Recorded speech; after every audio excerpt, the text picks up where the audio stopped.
يا صباح الخير يا شباب، لسه صاحي من النوم وقلت بقى ان النهارده عندنا حاجات كتير جدا لازم نعملها مع بعض علشان يكون اليوم لذيذ وبدايته حلوه كده. فبدات اتوضى علشان خاطر نصلي الصبح. عايز اقول لكم من الساعه 5 الصبح دلوقتي ومتعود ان اصحى في الوقت ده. الصحيان البدري بيكون جزء من روتيني اليومي، ومع كل بدايه يوم جديد لازم يكون التفاؤل عندي عالي جدا. خلصت صلاه بقى وقبل ما اتوجه على محطه القطر، كان قطرنا المفروض يطلع الساعه 7، بس قلت انزل اجري حوالي ساعه كده ونستمتع بيومنا. ودايما بحب الجري الصبح ده حفاظا على النشاط البدني بتاعي، ورغم ان الجو برد جدا بس قلت لازم اجري شويه علشان خاطر لو فضلت ماشي كده هتلج. اجواء المدينه الصبح بتكون حلوه جدا والواحد بيجري، وبسبب انضباط الالمان وروتينهم اليومي الصبح بالذات هتلاقي الشوارع عامله كده لا حياه لمن تنادي. رجعت البيت ولبست بقى. يا صباح الخير عليكم. طبعا عايز اقول لكم ان انا معزوم دلوقتي على حفله جات لي الدعوه من حوالي فتره الصراحه في فرانكفورت. حفله عباره عن هيكون يوم مصري بيتكلم عن الثقافه المصريه وحاجه زي كده. بعتقد انا ما اعرفش تفاصيل عنها كتير الصراحه عشان ما يكونش بهبد يعني. فانا جات لي الدعوه ورايح دلوقتي وما رضيتش اسال على اي تفاصيل. دائما الحمد لله على نعمه السعاده، الحمد لله على نعمه الصحه والعقل، والحمد لله على بما نفعله سوا. ربنا يرزقنا ويرزق الجميع يا رب ويجعلها خطوات النجاح. دايما الواحد يصحى كده يكون متفائل، وان شاء الله دايما يكون ربنا معانا. شرفت بيك يا حاج ولا يهمك. I'm a big superstar in Egypt. I'm a big superstar like Shah Rukh Khan. Do you know Shah Rukh Khan? This is India people. No, you don't know. طبعا يا شباب القد اشرق النهار زي ما انتم شايفين كده، بس في غيام والشمس لسه ما طلعتش. حرفيا انا وصلت مدينه زيجن دلوقتي حالا، بس لسه فاضل لي قطر وهيجي ونطلع على فرانكفورت على طول. طبعا معايا هنا كرولوس بس هو مشغول دلوقتي بيعمل شويه حاجات، واحمد يحيى في نفس الوقت. حرفيا الشبوبز احنا رايحين اصلا الحفله مع عظمه. شفت احنا حرفيا رايحين الحفله لا عارفين تفاصيل عنها ولا اي حاجه، كل عارفين هننبسط هننبسط ان شاء الله. احلى انبساط. انت بتعمل ايه؟ مشغول ها مشغول. فانتوا متحمسين ها؟ جدا بصراحه. يوم كده مصريين بقى القطر بس يجي. القطر يجي، ما دي المشكله. والجو بيمطر والجو عايز اقول لكم برد، يحس ان احنا في القطب الشمالي اصلا. دايما المسافه لو انت رايح مدينه ورايح عارف انك هتنبسط، القطر او المواصلات بشكل عام بترخم عليك بترزع عليك بتخليك كده مودك سيء جدا. حتى لو رحت انبسطت في الحفله وانت راجع بتبقى شايل هم المواصلات اكتر ما شايل هم الاكل اللي انت هتاكله في اي حفله. حرفيا وحشه. بس عايز اقول لكم حرفيا انا جاي على زيجن اصلا كتره الجبال اللي موجوده ديت، بحس ان منطقه جبليه بيوت فوق بعض زي ما انتم شايفين كده، عامليه منظر او فيو خرافي بجد حرفيا يا جماعه. حتى وانا جاي اصلا بالقطر المسافه اللي احنا ماشيينها ديت بس نتسلى، مفيش واحد عارف ينام. حرفيا الجبال البيوت الجميله الطبيعه اللي محطوطه في كل مكان، الشبوره اللي بتكون على الجبال ديت برضو بتعمل كده لمسات سحريه من بين الطبيعه. تحس ان جسد وروح متجمعين في نفس الوقت، ما تقدرش تخلي عينك ترمش كده ويروح عليك الجمال اللي ممكن تشوفه في كل مكان. فالحمد لله على نعمه الطبيعه وما رزقنا به ربنا. نسيت الحرب والله. طبعا انا قلت فاضل لنا نص ساعه دلوقتي اصلا ما فيش قطر، فقلنا ننزل نتمشى شويه في زيجن. تعرفوا ان زيجن اصلا اخر نقطه موجوده في النورد راين فيستفالين عزيز المشاهد. بس المميز في الجمال ده بقى زي ما انتم شفتوا الجبال اللي موجوده في كل مكان، وتلاقي الجو هنا بارد جدا حرفيا والله. ف دي محطه الاتوبيس الرئيسيه قدام محطه القطر على طول. فيلا ادينا نمشي ونستكشف فيها شويه. بتوع التكاسي قاعدين هنا، شوفوا التاكسي عندهم تلاقوا مرسيدس يا حبيبي، تخيلوا مرسيدس. فلوكس فاجن كمان هنا وراه على طول عربيه الشرطه اللي هي المرسيدس برضو. شفت بس التكاسي عندهم يعني دايما يستهلكوا افخم العربيات علشان خاطر يجيبوا الزباين.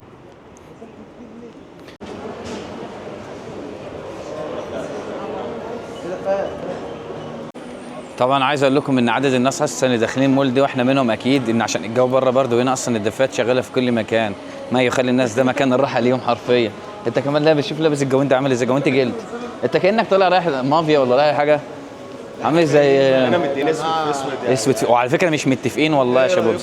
شوف نعمل اوت فيت اسكندريه، عارفين اوت فيت سوق الجمعه. الكشري باذن الله. احنا بس نلاقي الكشري. اتوقع الاكل باين. كشري برضه. انا طالما يوم مصري فيبقى كشري. انا اي اكله فيها كشري بمعنى الكلمه هي اكلتي المفضله حرفيا.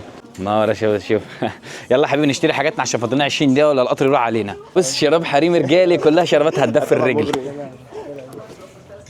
ده لونه ايه؟ هو ده اكبر شرابات هم 3 انواع. خد ده وخلاص يلا. انا حاسس ان انت سينما هنا الصراحه، انت تغير لي كل ماشي عمال يتفرج عليك.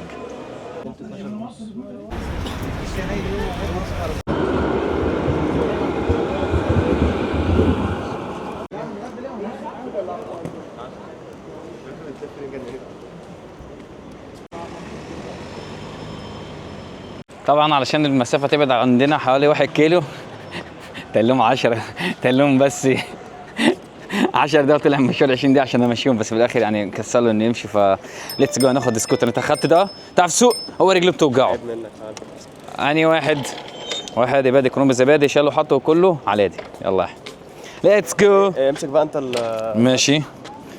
تعرف سوق؟ هنحاول على بركه الله. على طول. يلا بينا. وانا مش كده مش عارف اشوف لهوي هنقع. انزل واركب. ماشي بص احنا هنمشي على طول. يلا يا احمد. اوه اللي صنع فكره السكوتر ديت الصراحه فكره خرافيه، تتنقل داخل المدينه او ضواحيها، لان اقرب مشوار اصلا في ضواحي المدينه حوالي 18 دقيقه برجلك، فتاخدها بالسكوتر وتلاقي مكان تركن فيه. فوسع يا حاج ويا حاجه، بيمشي بس 20 كيلو في الساعه. اوعى تعمل اي حاجه. يا لهوي الحمامه. انت بخير؟ الحمد لله. انت تتفعص دلوقتي على طول يا حبيبي. حاسب نخبط في اي حاجه. لا بس يا احمد ممتعه. احس ان السكوتر بيكون ممتع جدا حبيبي يا كرولوس. يلا بينا. حد ماسك المرسى يا جدعان؟ لا على طول على طول على طول. وي هاف تو جو على طول لحد ما نوصل. والله ما عارف امشي على طول، المفروض دلوقتي اشوف الجي بي اس اصلا، بس هو كان مدينا على طول في يمين في شمال مش فاكر. السحاب عامل ازاي مغطي العماير، ناطحات السحاب. دايم على طول على طول. حس ان احنا في نيويورك تعرف. طوالي برضو؟ على طول طوالي. تعال مرسيدس يعدي يلا.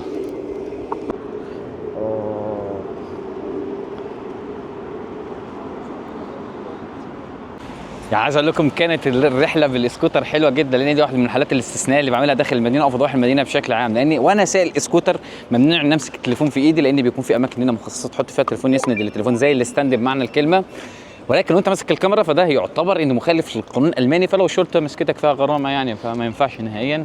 فاحنا وصلنا اصلا اللي هم بيشتغلوا اوبر هنا بتوع الدليفري اللي بيوصلوا الاكل رغم البرد ده. وشوف يعني انت حاسس بالبرد دلوقتي، يعني هو سايق الاسكوتر وشوفوا كميه ايدي انا ايدي بتعمل زي انا ماسك الكاميرا، هو اللي سايق، انا مش حاسس باديك فريزر لا تصاب. فتخيل بقى اللي بيمشوا بالدليفري دول يوصلوا طلبات ضواحي المدينه وداخل المدينه، ربنا يعينهم اذا كان مناخيرهم تبقى شبه الطماطم ولا لا. اهو جه طبعا بعتنا له اللوكيشن، هو ضاع مننا اصلا. انت بتمشي في طريق العجل. ده مش طريق العجل. عجل كان في عجل حبيبي السكوتر بتمشي فيه في مكان العجل عادي على الطريق، ده مسموح لك، ده ممنوع انك تمشي على الرصيف اصلا، ما ينفعش لان ده يعتبر مقام العجل، الرصيف للمشي. فمدينه كبيره هنا. شوفوا واو ناطحات السحاب نيويورك. حتى ناطحات السحاب ديت مزوده الجمال بتاعها واللمسات السحريه بتاعتها. لاحظت هنا في المانيا اللي كل مدينه اذا كانت كبيره او صغيره بيكون ليها طابع معين كده من ناحيه السيستم بتاعها او التكنولوجيا.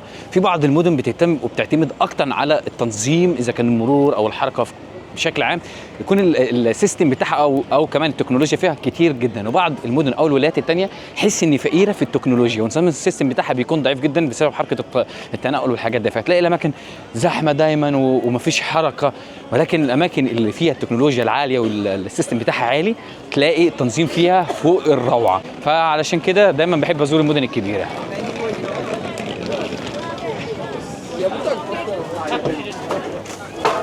طبعا احنا رايحين دلوقتي على الحفله، بس مشينا في وسط الفاين ناخت ماركت اللي انا صورت لكم قبل كده، كان في دوسلدورف وفي دورتموند، بس ده فاين ناخت ماركت الثاني اللي موجود في فرانكفورت، فاحنا مش محتاجين نصور فيه الصراحه عشان احنا يعني عايزين تشوفوها هتلاقوه في الفيديو اللي فات.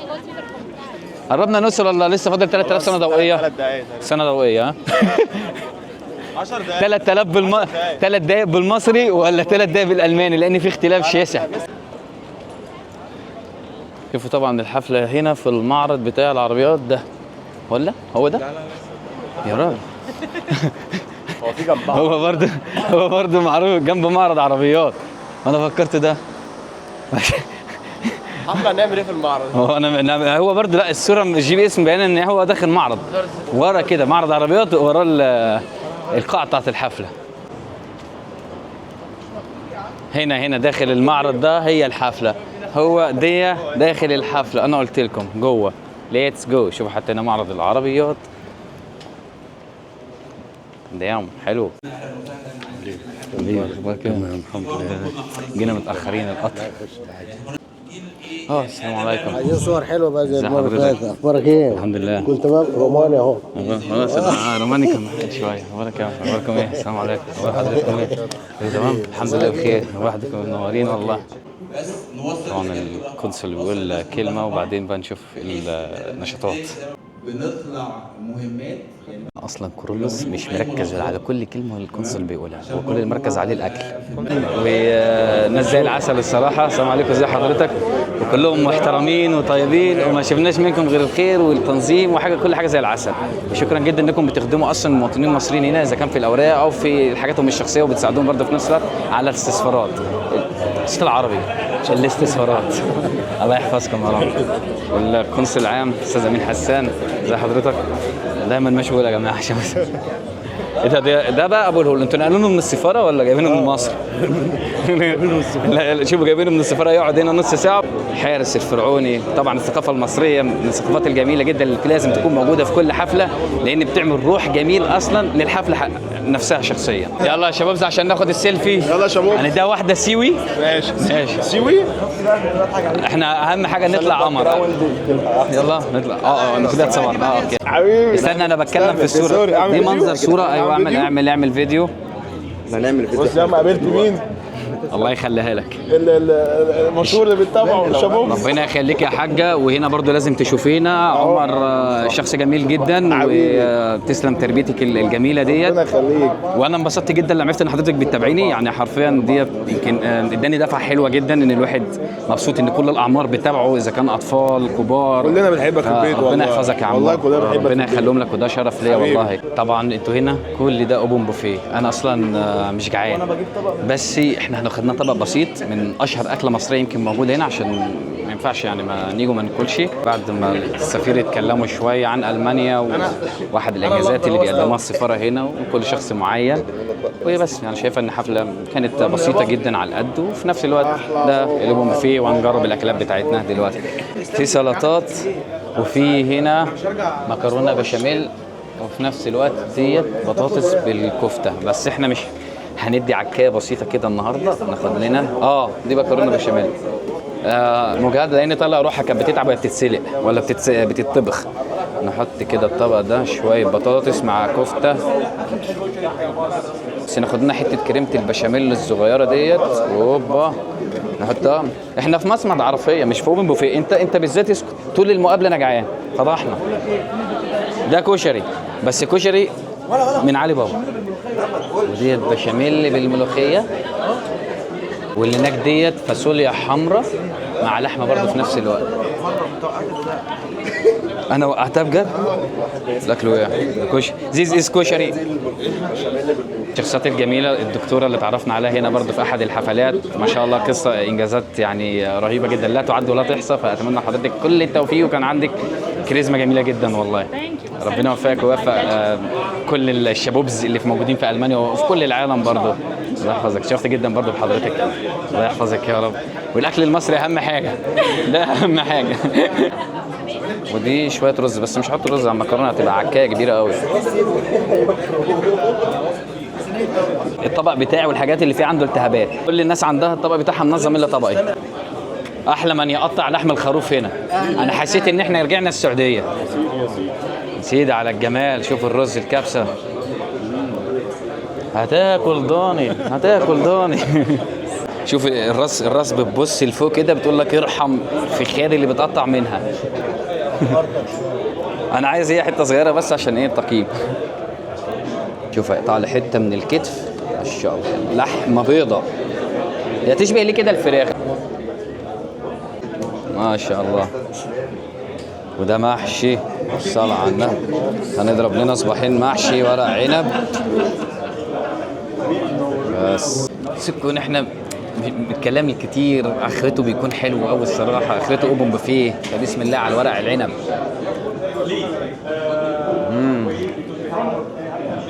اللفه واخده الرز في حته تانية. وشوفوا المكرونه البشاميل ما شاء الله.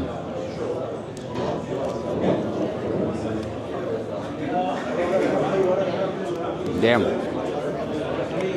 وشوف الكفته لفتها كده تنادى على البقه. والله طعمها خرافي والتتبيله فيها مظبوطه قوي. ولا اللحمه فود ريفيو بقى. اللحمه حلوه بس ما حسيتهاش انها مستويه اخر حاجه. لحم الخروف تحس انك بتاكل لبان. شرقت. الاكل المصري ده حلو جدا، اذا لقيته في اي مناسبه، اذا اكلته في مصر اكلته في اي مكان تاني بيحسسك بالثقافه الحلوه، بتفكرك بايام زمان الجميله لما تمشي في الشارع تروح على اقرب مطعم ليك، اقرب كشك عشان تطلب لك الوجبه الحلوه اللي هي تشبعك كده. انا شايف الاكل المصري حاجه جميله قوي. ما شاء الله اثناء الحفله تعرفت على شباب برضه هنا جداد ما شاء الله متابعين جم المانيا بقالهم شهرين. ده الاستاذ اسلام منظم الحفله، كانت جميله جدا وتشرفنا جدا بيها بجد، وكانت حاجه في قمه الجمال. حابين توجهوا كلام بقى لاهاليكم في مصر ولا؟ بحبكم يا جماعه، وحشتونا جدا، يعني مش عارفين نستنى ان احنا نرجع لكم. خلاص هانت. كمالكم كده ليه حاسس تاثير عشان يحس ان انتم متاثرين وفاقدين الروحانيات بتاعتكم؟ وحشتونا جدا، وحشتونا قوي بجد. طبعا بعد ما الحفله خلصت الشباب جم اتصوروا معايا صوره تذكاريه كده، ما شاء الله حسوني جيني ديب. قلبهم طيب جدا، وعايز اقول لكم ان دعواتهم الجميله ديت اثرت فيها بشكل ايجابي قوي. اخلاق بيساعد كل الناس، وفي ناس طبعا يعني الناس كتير قوي جت عن التعليمات والفيديوهات اللي بيعملها. ربنا يخليك. طفي الاغاني عشان الكوبي رايت. عايزين نعرف ننزل الفيديو. ايه يا صاحبي؟ معايا بقى فيديو. فيديو وقتي شفت جدا في الحقيقه كنت مبسوط جدا وما كنتش عايز الحفله تخلص خالص بسبب الاوقات الجميله اللي كنا بنقضيها فيها. وعايز اقول لكم ان مهما كانت الصعوبات اللي الواحد بيمر بيها بيجي بعدها النجاح، فانبسطت جدا والف حمد وشكر للمرحله اللي انا وصلت لها. طبعا انا لسه راجع بقى من فرانكفورت، ما كنتش عايز انهي الفيديو هناك فحبيت انهي الفيديو هنا، لان في كذا حاجه عايز اتكلمها معاكم. في الحقيقه انا كان بيقابلني ناس يعني كنت بعتقدها حالات استثنائيه في نفس الوقت. كذا شخص يعني نقدر نقول كان بيقابلني يقول لي احنا بسبب اتعرفنا على المانيا، قدرنا نمشي على الخطوات بتاعتك، جينا المانيا بفضل ربنا ثم فضلي وعرفنا كل حاجه عن المانيا. فكنت مفكرها يعني حاجات قليله، يعني حالات استثنائيه. فبعدين مع فتره عايز اقول لكم بدا كل الناس تيجي تقول لي المانيا عرفناها بسببك، المانيا مش المانيا دراسه، الحياه في المانيا. فالصراحه انا مبسوط جدا ان قدرت اساعد الناس ديت انهم يجوا المانيا ويتعرفوا عن الحياه بشكل كامل عن المانيا. قدمت حاجات كتير جدا عن المانيا الصراحه، وانا كان الغرض من الموضوع ده ان افيدكم. وبقيت مبسوط جدا حتى لما الناس تقابلني من الشارع اشكروني، في نفس الوقت كلامهم الحلو، الدعوات اللي باخدها منهم دي حاجه بتديني دفعه لقدام، بتخليني مبسوط جدا. فعشان كده انا عندي دايما خطط استراتيجيه بكون ماشي عليها ان اقدم محتوى نظيف، محتوى مفيد، في نفس الوقت تستفادوا منه. مهما كانت الدوله اللي احنا بنسافرها لازم نقدم معلومات عنها قيمه. وفي نفس الوقت الايفنت اللي انا كنت موجود فيه ده انبسطت جدا منه، وشفت حب الناس. دي كانت اول مناسبه احضرها حرفيا، واشوف ما شاء الله اجتمع مع جمهور كده، فانزات ما شاء الله من كل مكان، اخوات في كل مكان. فديت حاجه بسطتني قوي. يعني تقدر تقول كده ان فعلا لكل مجتهد النصيب. لما تشوف حب الناس، دعواتهم الحلوه، يجوا يتصوروا معاك، ديت بتفضل كده ذاكره في قلبي، بتفضل ذاكره بفضل افتكرها مع الوقت. لحظات جميله جدا بتفضل في الميموري بتاعتي في نفس الوقت. فحابب ان اشكركم بجد على كل حاجه احنا مرينا بيها سوا، على دعمكم الجميل ده اللي بسطني. فنتمنى يكون الفيديو عجبكم، ونشوفكم في فيديوهات جديده. مع السلامه شوز.